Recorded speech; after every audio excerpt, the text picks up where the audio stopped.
Now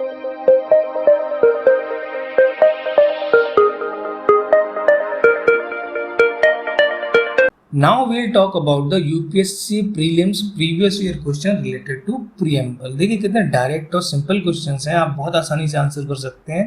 ये सारे सिर्फ पुराने दो वीडियोस को देख के, जो कि हार्डली 10-15 मिनट के हैं। 20-25 मिनट में कॉस्ट बेनिफिट काफ़ी अच्छा है। Let's move to the questions.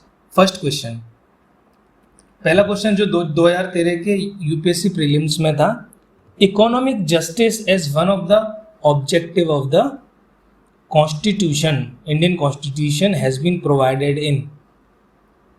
Justice की जब हम बात करते हैं तो 3 तरह के जस्टिस हैं, इकोनॉमिक, सोशल एंड पॉलिटिकल। तो इकोनॉमिक जस्टिस कहाँ पर मेंशन है? ऑब्वियसली प्रीएम्बल में मेंशन है।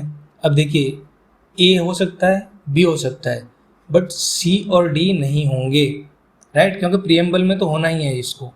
दूसरा, फंडामेंटल राइट्स में इकोनॉमिक जस्टिस होता है कि नहीं? Directive principle of state policy में इकोनॉमिक जस्टिस होता है कि नहीं? याद कीजिए, हमने डिस्कशन किया था कि social justice plus economic justice कहाँ पे इनसे रिलेटेड प्रोविजन? डीपीएसपी में, directive principle of state policy. तो ये हमारा सही हो गया, answer should be B, correct. तो इस तरह से सोचिए, आप छोटी छोटी इन्फॉर्मेशन से एलिमिनेट करके, किसी को सेलेक्ट करके आप आंसर निकाल सकते हैं।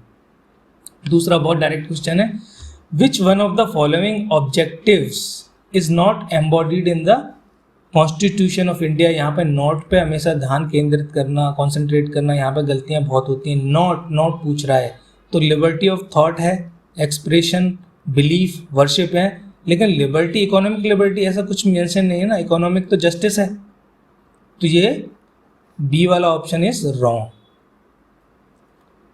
सो वही पूछा है कि कौन सा गलत है, answer would be B. Let's move to the third question. बहुत ही सिंपल क्वेश्चन है, the mind of the makers of the constitution of India is reflected in which of the following. Minds of the maker किस में reflect होता है? Yes, preamble में, preamble में reflect होता है। Answer is A. Let's move to the fourth question, the preamble to the constitution of India. ये अच्छा क्वेश्चन है, ध्यान देखिए। A part of constitution but has no legal effect. हाँ, ये हो सकता है बिल्कुल। अब देखो, ये सही लग रहा है, इसका मतलब ये नहीं कि यही सही होगा, बाकी और ऑप्शन पढ़ो कौन सा ज़्यादा क्लोजेस्ट है।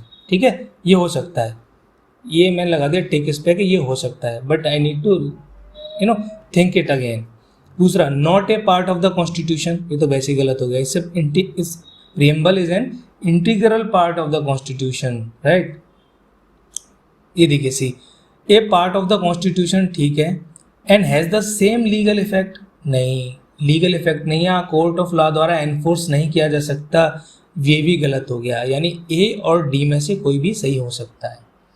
डी क्या कहता है? A part of the constitution but has no legal effect. देखिए, ये स्टेटमेंट 1 हो गया, ए में ये सेम दे रखा है, लेकिन डी में एडिशनली क्या है?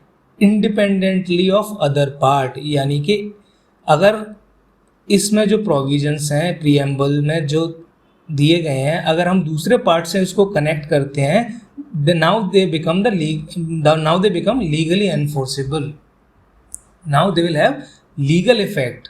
ठीक है, इसको समझो। A part of the constitution but has no legal effect independently yes of other part. यानी कि दूसरे पार्ट के डिपेंडेंट होने पे इसके लीगल इफेक्ट है। फॉर एग्जांपल, ये सही है। इसको समझते हैं कैसे कि हमारे कॉन्स्टिट्यूशन के प्रीएम्बल में एक वैल्यू है सेक्युलर। आप सीधे सीधे नहीं जा सकते प्रीएम्बल के बेसिस पे, एनफोर्सेबल ही नहीं हो सकता। लेकिन जब हम इसको कनेक्ट करते हैं, इस वाली वैल्यू को, फंडामेंटल राइट्स के आर्टिकल 25 से लेके 30 तक, ठीक है, 29, 30 और आर्टिकल 25 से लेके 28 तक, तो ये भी सेक्युलरिज्म से रिलेटेड आर्टिकल हैं। Now they are enforceable. यानी कि अगर प्रीएम्बल कॉन्स्टिट्यूशन के दूसरे पार्ट पर डिपेंडेंट है और इंटरकनेक्टेड है, now it can have this value can have legal effect, but independently no legal effect. So answer is D. ठीक है, तो आज के लिए बस इतना ही। Thank you so much. आपने प्रियम्बल में, आपको शायद कोई दिक्कत नहीं आएगी, आप एक बार फिर से देख लीजिए। We have covered it very holistically. Thank you so much for your time.